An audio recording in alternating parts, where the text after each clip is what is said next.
Welcome to The Art of Medicine, the program that explores the arts, business, and clinical aspects of the practice of medicine. I'm your host, Dr. Andrew Wilner. We spend a lot of time on this podcast discussing the business of medicine, which is terribly important. The most recent episode, for example, discussed NALTO, the National Association of Locum Tenens Organizations.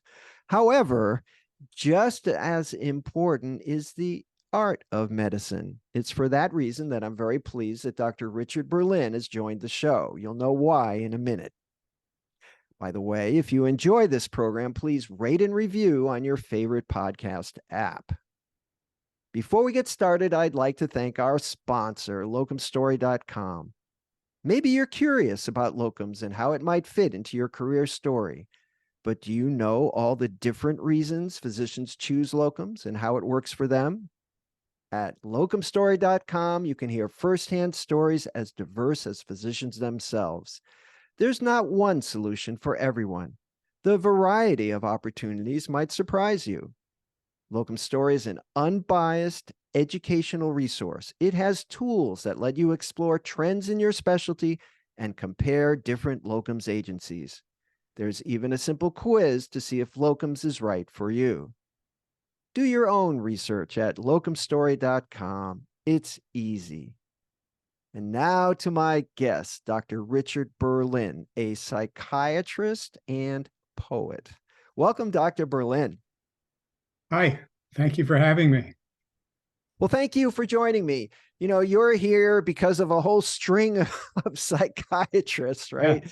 One Yes. referred to the other and to the other. And I think that says something about me, but I like to have psychiatrists on the program. And I have never, however, had a psychiatrist poet on the program. So why don't you read us a poem? All right. We'll start there. Thank you. Thank you. I'm going to read a poem called A Lobsterman Looks at the Sea. And it was written from a moment on Monhegan Island. I don't know if you know Monhegan Island, but it's a little slab of rock about 12 miles off the coast of Maine. No cars. Right. And in fact, it's very famous, I believe, as an artist retreat. Isn't that right? Absolutely. That is right. Painters. And I've known some painters who were always going to Monhegan Island. Yes. Yes. It is that kind of place. So we were renting a cabin. The propane tank ran out, and one of the lobstermen came by who had the off-season job of running the propane business. And while he was getting the tank in place, we were looking out at the ocean, and this is the story. A lobsterman looks at the sea. His new hip heeled in. We're working on a bluff, talking doctors and healthcare reform as we shove a new propane tank into place. A shape on the surface catches his eye. Right whale, he says, but I can only see endless swells rolling in from the east. He points out the gradations of gray and green that mark deep ledge, the tide's shape along the island and rocks, the whales glistening back suddenly in focus. And I react with the same surprise my patients feel when I observe what they can't perceive, a sudden shift in gaze or a crease in a cheek.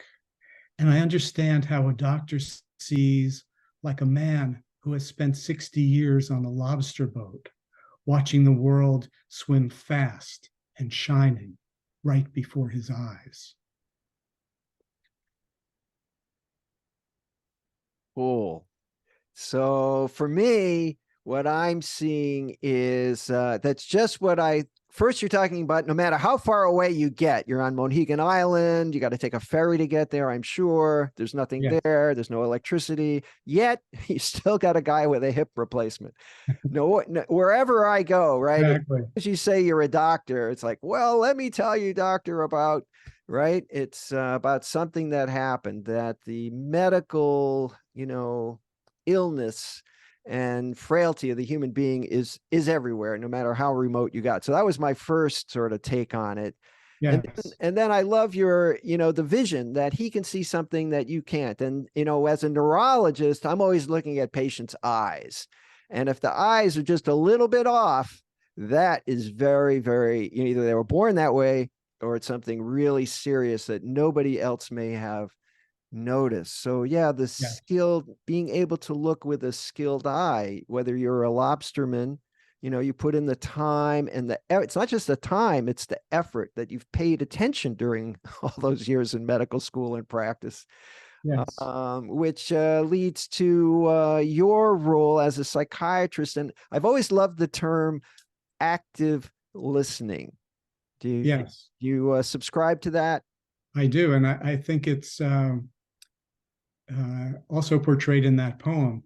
The lobsterman is actually looking for something. He's not like me looking out at the sea and just seeing the waves and not making any sense of it, just looking at the beauty of it. But he's noticing, he's looking for something. It's very active as he looks, and he sees the whale that I can't see. Just like you might notice something about a patient's eyes or gait or whatever else that calls your attention to it. Because you know what to look for. You know what to look for. Yes, well, that's what all the training is about. You're not just sitting there, right, half asleep at your desk while your patients ramble on, right? Right. Right. Hopefully not. Although it might look that way to an Uh, untrained observer. yes. All right. So first of all, let's talk about psychiatry. Are you practicing psychiatry now? No, I retired from active practice about a year ago. And did you have a specialty at that time, a particular type of problem or a particular type of patient? Um, the short answer is I had a variety of patients. I was a consultant for a school that was specialized in kids with autism spectrum disorders. I also worked at another residential program for kids that, when I was growing up, we would have thought of as juvenile delinquents. And then I had a office practice seeing, a broad range of people, but people who could benefit from a combination of psychotherapy plus medication treatment. Wow, that's so you were a pediatric psychiatrist, right? Only more adolescent and Adolescent, yeah, okay. and only by necessity in the community. Something that I wasn't particularly trained for in residency. I didn't do a fellowship, but the need was so great. I figured I could go down to, kids 12, 13, 14, and it worked out well. All right. And what about your training as a poet? How did that happen? My training as a poet, I would say my training began when my parents got this set of books called Colorcraft. And it was like an encyclopedia of stuff, but one whole volume was poetry. And I remember The Highwayman. The moon was a torrent of darkness over the cloud, one of those amazing old poems. And that really hooked me. And I continued to be interested in poetry when my 10th grade English teacher, Miss Athey, began our poetry section of her English course. I'm still in touch with her.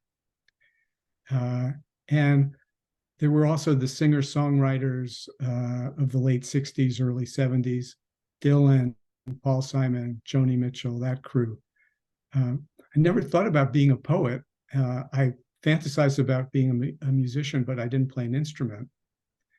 And it wasn't really until midlife when I was making up children's stories with my daughter, who was 8 or 9 years old at the time. And I had a friend, Nora, who asked me one day, said, Richard, what are you doing? How's your daughter? What's going on? I said, oh, I've been making up children's stories with her. And Nora said, oh, so you're a writer. And she invited me to join this writing group she was in, which I did. And it turned out that most of the people in the writing group were poets. And all of a sudden, I was exposed to contemporary American poetry. And it just caught me and I flew. It sounds to me like you were a poet before you knew it. Yeah, my friends say, "Oh yeah, of course that's what you did." Right. I couldn't see it at all, but yes. So you were born into it. Are now you mentioned your parents bought you these big books. Were either of them writers? Not even close. Not even Okay, close. My father ran a manufacturing business. My mother was at home for a lot of the time and then became a elementary school teacher. interesting. Yeah. Now, did while you were in practice, you were also writing poetry. How did those two activities, did you view them as joined or independent, or how did you find Yeah. time? What about Hmm. that topic? Um, Never enough time, but I took a kind of Stephen King blue collar approach to writing, which is try to read a lot, try to write a lot. And this similarity between poetry and the practice of medicine. I'd like to read you a quote from Pablo Neruda. And this is Neruda's description of poetry. But I think if you listen to it carefully, it could also be a perfect description of medicine. So Neruda described poetry as a domain that includes the decrees of touch, smell, sight, taste, hearing, the lust for justice, sexual desire, the sound of the ocean, nothing deliberately excluded, nothing deliberately accepted, entrance into the depth of things in a headlong act of love. Entrance into the depth of things in a headlong act of love. I don't know what could describe medicine more accurately. So I remember I took a writing course in college, and I was going to start medical school, and that class was very unique. There was the fiction editor of Esquire, whose name was My, Gordon Lish, who was very uh-huh. well known, came to Yale one night a week to teach this course in creative writing. And he introduced us to Richard Selzer. It's a name you Mm-hmm. probably know, who Yes, yeah, was really one of the first well published physician writers, surgeon, very kind of a psychiatrist kind of guy, very introspective guy for a yeah. surgeon. And he wrote a number of short stories that were published. He wrote his autobiography called Down with Troy. And I got to meet him. Mm-hmm. And I remember that his advice when I told him I was going to start medical school, he said, throw yourself into it. Mm. That was his advice. And it seemed strange at the time. I was like 22 years old. I didn't really know what he was Right, talking about. right. But I've thought about that often, and I think he was right Uh-huh, that uh-huh. in order to write a good poem or to properly care for a patient, you have to immerse yourself in that particular moment or Mm-hmm. subject or problem to get the best result. Yes, So I think it was good advice. And of course, I read probably all of his writings, and they're yes. very, Me very too. Me too. strange. Right. You know him, right? You know who Oh I'm yeah, talking yeah, about. And I would yeah. recommend Richard Selzer's books to anyone interested in sort of the art of medicine, for sure. He was very not afraid to sort of launch into topics that were a little bit taboo, certainly at the time, and not necessarily self humble brags. Mm-hmm. These were topics where he didn't always emerge from the story as a hero. Mm-hmm. Yeah. So they were quite honest, Mm-hmm. I think, and I guess, and that's what you try and do in your poetry, right? Absolutely. Absolutely. Um, I'm just remembering Richard Selzer when I met him. I only met him at a reading he did. And my biggest surprise when I met him was in my mind, he was about 15 feet tall. and 20 feet wide. And when I met him, he didn't fit that description, but his voice was always such a powerful voice. And yeah, I would say that deep in the background of my writing, he was one of the people who said, a doctor can be a writer, Yes, right? That was possible. but not easy. Definitely not easy. The issue of patient confidentiality comes up with Mhm. HIPAA. Yeah, How do you deal with that? it's a good question. When I first started writing, so let's say we're 25 years ago, I don't think that HIPAA had started, but confidentiality was still, it was an issue. And there were probably some times that I was a little bit too concrete in my wish to write accurately in a poem, uh, to the point that I revealed too much about a patient that could identify them. I think I made that mistake.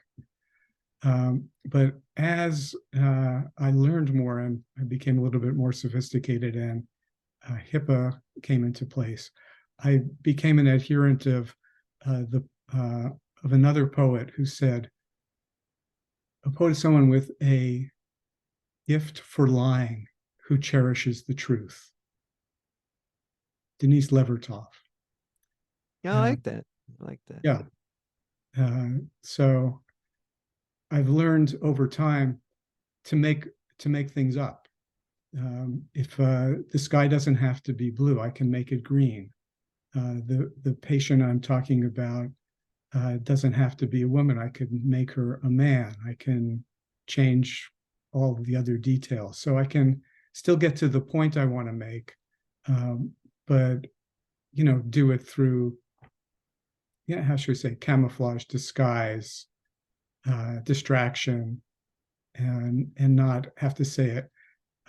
Andrew is wearing a red shirt when I met him. Doesn't matter. Right. Lying in the service of truth. Yes, lying in the service of truth. Well said. Yeah, well, I think so. And I had a similar experience when I started writing. HIPAA didn't exist, and you want to be honest and really, honest to the patient and put Yes, the details in. On the other hand, you don't want to disclose their identity and embarrass them. So, but there are certainly ways to do that. I know some writers will amalgamate two or three people, into one right, story and make it right. one patient. Yeah, Um, Now, yeah. And for me, sometimes, yeah, no, and sometimes I'll read something and make up a story about it. mm, So I saw an article in JAMA on ventriculography, and you know, I I wrote a poem then about Takotsubo cardiomyopathy from that, but I made up the characters and the situation and so on and so forth.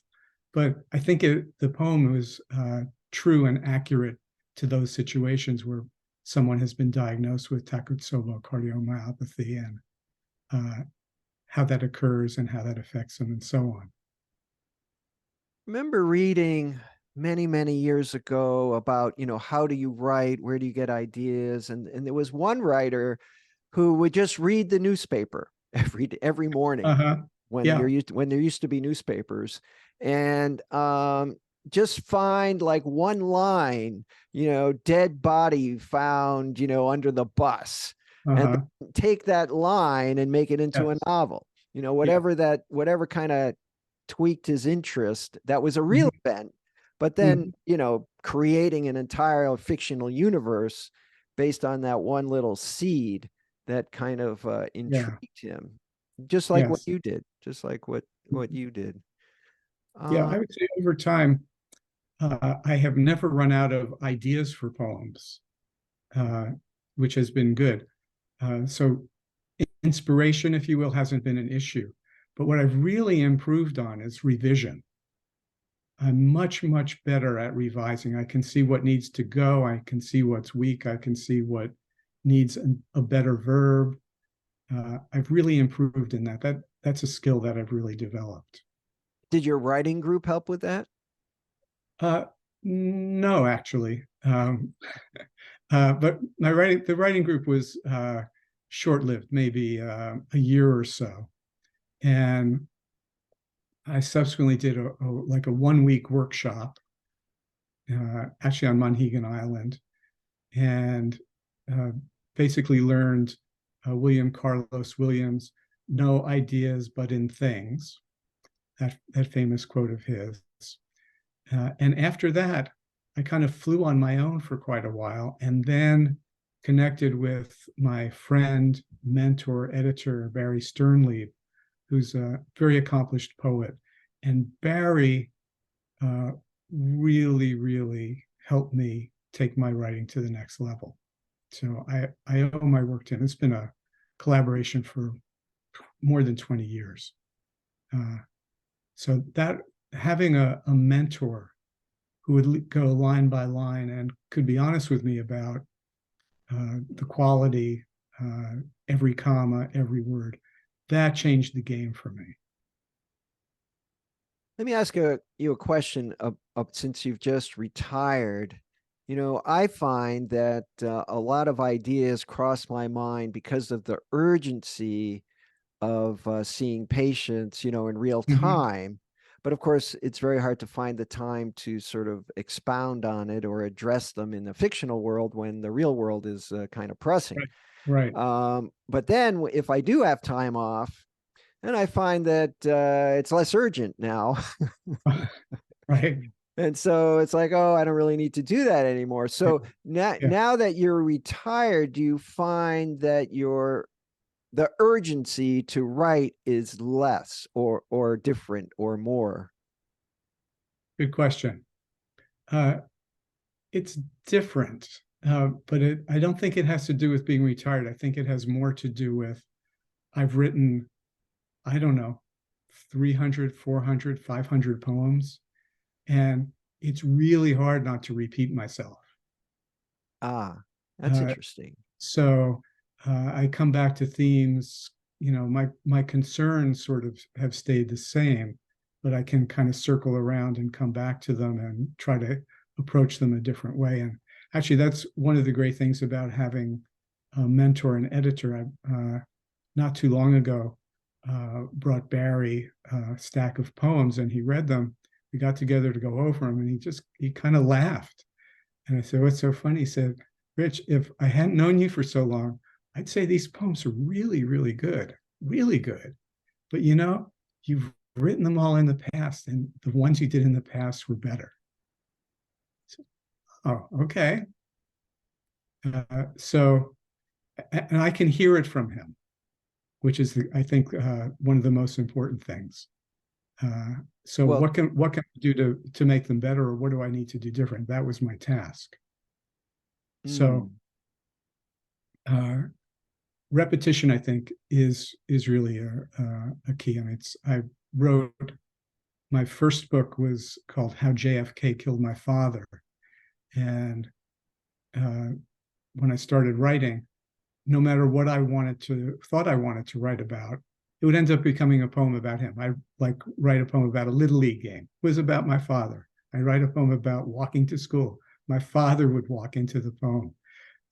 And one of the good things about, I think, my psychiatric training, especially psychotherapy training, was I quickly realized that it was important to just go with what was emerging kind of spontaneously, go with the flow sort of thing. So after my first book was published, I was at a party for another writer whose second or third book was being published. And I was talking with him, and I said, and oh yeah, he asked me, do you write? And I said, oh yeah, my first book was just published. And he finished the sentence by saying, and it was all about your father. wow. Yeah, so it's a thing. It's a Uh, thing. Was it's that poetry? Was that a book of poetry or poetry. what? Yeah, Book of yeah, poetry? Wow. yeah. And the title poem, my father uh, was owned a factory that manufactured sweatbands. Sweatbands are like leather strips that go inside a man's hat, circle your head, and absorb the sweat. When men wore fedoras and baseball, that was inside. So he had a business manufacturing this, had a factory in New York City, thump, thump, thump, thump, industrial factory with presses and big machines. And when Kennedy became president, the entire hat industry was devastated because Kennedy stopped wearing hats when he did his walk for his inauguration. He famously never wore or issued overcoats, as I recall. Also, he was a tough guy. Yeah. Yeah. So the hat industry, basically, when my father started his business, there were 19 sweatband factories in New York. When my father retired, there were 2. Wow. His was one of the 2. But my father developed all sorts of autoimmune diseases not too long after Kennedy's going hatless and his business really suffering. So not sure how I got started on JFK and but in terms of themes and yes. and Well, following. doesn't Obama, I read a book about him and his father. One of his biographies has to do a lot with his father, something to my father's this. I guess Sounds familiar. fathers are important. Yes, they are. Yes, they are. Not that mothers aren't, but they're different. They are different. They're different. That's pretty interesting. Well, I think when you're a psychiatrist, you're always, you don't accept anything at face value, right? I mean, that's the whole point, is that you have an inner life, and yes, a cigar can be a cigar, right? But it might be something else. So I think it's a very interesting way to look at the world, and obviously requires a lot of training. And I suspect it's difficult to turn it on and off. Is that correct? Yeah, there's no boundary. There's no border between the two, everyday life and the work. Because I think, there's the big skill, at least for me as a psychiatrist, is listening. And when you listen to people, things flow in very similar ways. Hey, how are you? I'm finding, that expands to something else, like my car broke down today, and what a hassle. And that could lead to, I think I might be losing my job, which can lead to, I'm really anxious about X, Y, and Z. And things, if you listen, things, have their flow, whether they're with your friends, with your family, or with your patients. So I found, like, very over time, very blurry boundaries between all of those situations and my skill set. Interesting. I always find it very regrettable that psychiatrists and physicians in general retire. If you think about it, that it's 40 years or 50 years of acquiring skills that really can't be taught. I mean, you can head people. I try and get my residents kind of in the right direction, and I tell them I can't teach you neurology, in 2 weeks, but I can sort of teach you how to approach the problem. And of course, you need a big database to make sense out of anything. You have to learn the neuroanatomy and I mean, you have to know all of that, but that's kind of the easy part. That's just the grunt work, how to approach the problem. And then after 40 years, I mean, one of the reasons I still practice is because I think I'm finally getting good at what I do. It's like taking a really long time. And it's like, gee, it'd be kind of such a shame to sort of quit now, just when I'm getting a handle on it. And there's no way to really efficiently transfer what I've learned to, to the Right. sort of someone else. And then you just Right. retire and die, and everybody starts from scratch. Yes. Exactly. Exactly. Well, I'm with you on what you just said. I would have liked to have continued, but um, I found myself yearning for the days of the soap note, which I always found to be a little bit more like poetry, very condensed, very accurate. Got to get all the important details in there. And about, I guess it was a year or two ago, uh, each of the places I worked was changing to another electronic health record again. So there were two learning curves on that. And then my Blue Cross Blue Shield insurance plans changed their billing program again. So I was looking at three new, health record billing plans. And I said, enough. So Love my killed by patients. the bureaucracy. It just, I don't want to do that part of it anymore.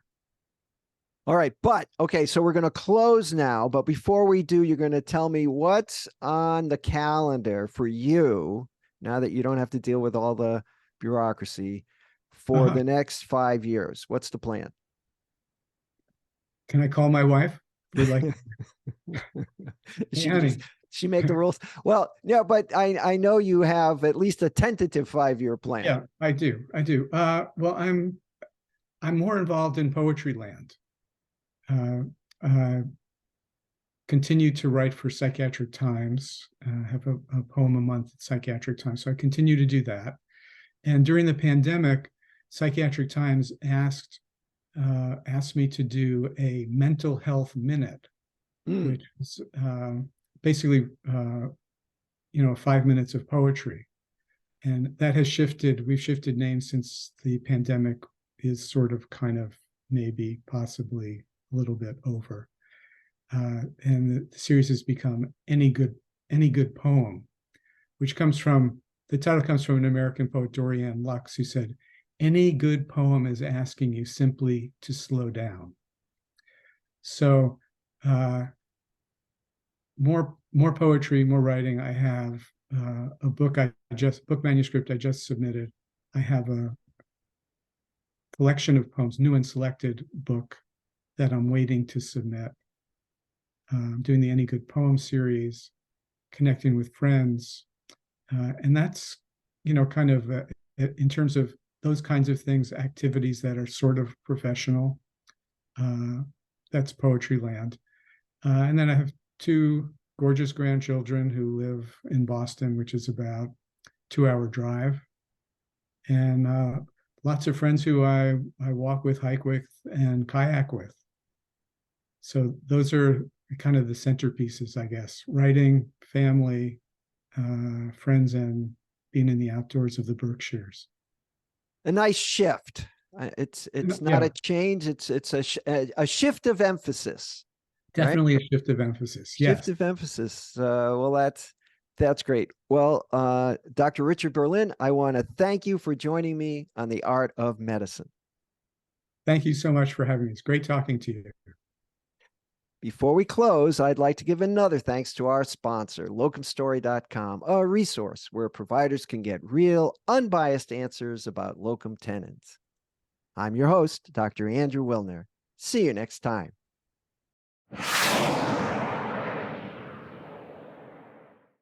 This program is hosted, edited, and produced by Andrew Wilner, MD, FACP, FAAN. Guests receive no financial compensation for their appearance on The Art of Medicine. Andrew Wilner, MD, is Associate Professor of Neurology at the University of Tennessee Health Science Center, Memphis, Tennessee. Views, thoughts, and opinions expressed on this program belong solely to Dr. Wilner and his guests and not necessarily to their employers, organizations, or other group or individual. While this program intends to be informative, it is meant for entertainment purposes only. The Art of Medicine does not offer professional financial, legal, or medical advice. Dr. Wilner and his guests assume no responsibility or liability for any damages, financial or otherwise, that arise in connection with consuming this program's content. Thanks for watching. For more episodes of The Art of Medicine, please subscribe. www.andrewwilner.com